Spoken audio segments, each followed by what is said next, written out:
Yeah, hello and welcome to my channel. Is the Leica M better than the Leica Q? Or is this just nostalgic? And what about the new Leica M EV1? How does it fit in this family? This is what this video is about. And today is a wonderful weather, but it's a little bit cold. So let's go inside and continue this video. Yeah, now I'm inside here in my living room, and I'm going to talk about this subject in this video. And the question was, is the Leica M better than the Q? And it's an interesting question, I think.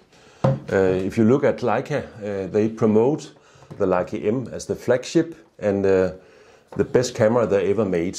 And of course it has a legacy all back 100 years when the first Leica was produced for mass production. So of course it has some meaning for Leica and for many people in the world. But is it really better than the Q? I can't compare these two because my Q has a 60 megapixel sensor and this only 24. So it's not a video about comparing these two cameras. I've done that before, but the user experience using an M and using a Q. Now I have this M for almost 10 months and this for almost 2 years. So I think I have an idea of what I think about these two cameras, compare them, and the system, the M and the Q. The most important thing about the M system is they can change the lenses. You can put a new lens on and choose whatever focal length you want. On the Q you only have one, and this one is the 28. They also made the 33. But the difference is mostly that. First I will say I'm not an expert in these things, but after my knowledge, when you make a camera with the lens you can change, when you make the lenses you also have to make some kind of compromise, because the lens you make for a camera that is changeable will be different than a lens on this camera. The most perfect lens you can make is actually a lens on the camera, the lens that is built into the camera, because then the lens will be 100% perfect. You don't have to consider the things that you have to consider using a exchangeable lens on the camera like this, the M. So it's about how the elements in the lens are made, and it's very technical, but it has to do about how far you can go into the camera.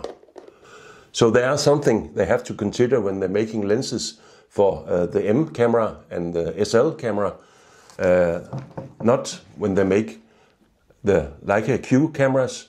And actually my belief is that the Leica Q43 probably could be the best camera that Leica have.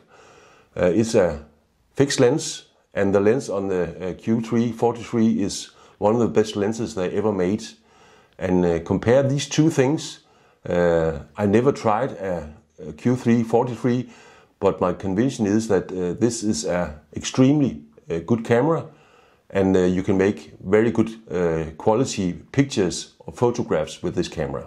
So you can say that the Q43 and the M camera is not comparable because of the exchanges of the lenses. But of course you have a wide variety of lenses for this camera, and for that reason this camera is very versatile. You can use very wide angle and up to 134 millimeters lenses on this camera. So it's very versatile and you can use it for many things. This one also only have 28 millimeters, so it has some limitation regarding many things. And then the other question, is this pure nostalgia? Yeah, perhaps. They made this camera 100 years ago for the first time, and in the beginning there were no rangefinder built into it. It was first in 1932, the Leica 2, they made a rangefinder built into the camera. And since then they have produced cameras, all kind of cameras until today. Then the experience about photographing. I really like the EVF on my Leica Q3. It's awesome. You can see everything very sharp, and you can see how the exposure will be and the sharpness and so on. So this is a really good camera and I love using it.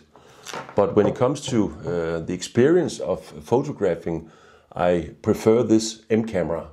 And it's hard to explain, but if you take a picture that is pin sharp and well exposed, you have a bigger satisfaction when you do that, comparing with the Q3.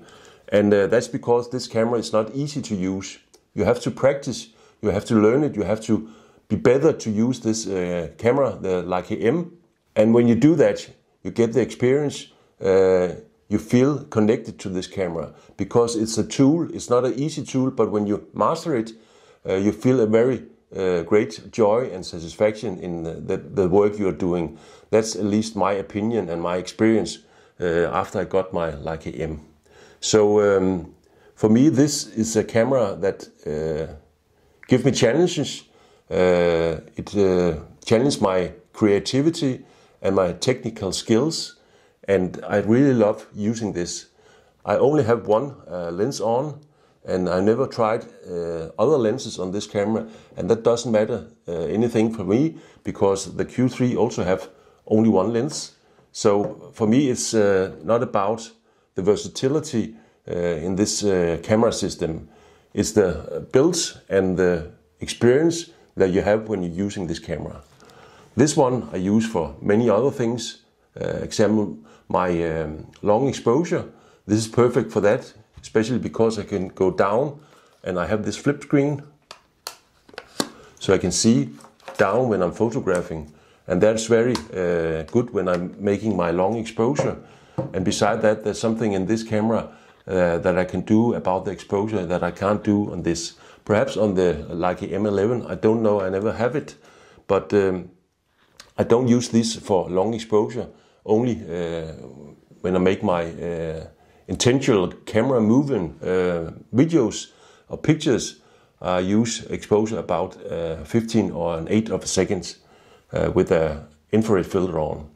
And you can see these pictures and my videos on my YouTube channel.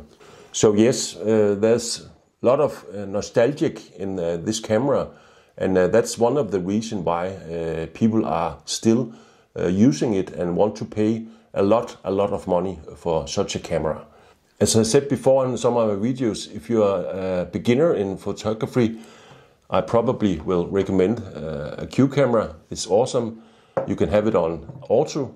I only use it in the manual mode, but that doesn't matter. You have the opportunity to make it in auto and also auto focusing.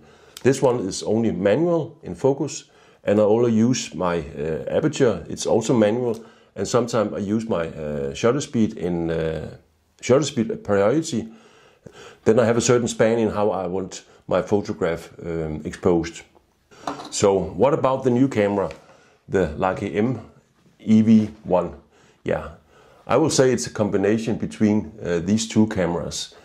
It's a camera with an EVF, an electronic viewfinder, and the possibility to change your lenses on it.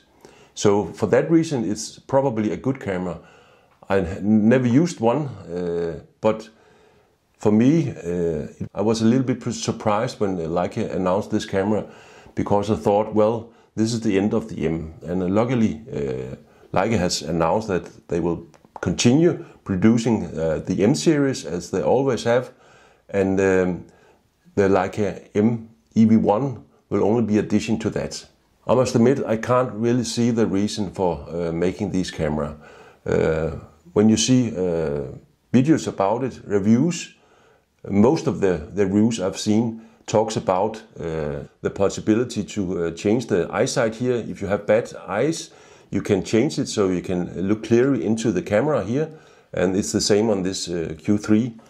But I have the diopter for my M, and it's the same way you're changing your inside in the camera.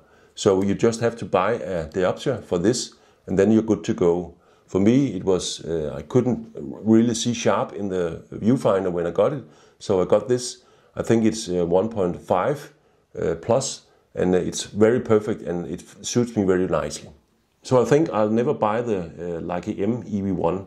Even though I'm sure it's a good camera, the experience you get with the rangefinder camera is something I enjoy using. And as I said before, when you take a picture that is pin sharp and well exposed, it's a very great satisfaction for me.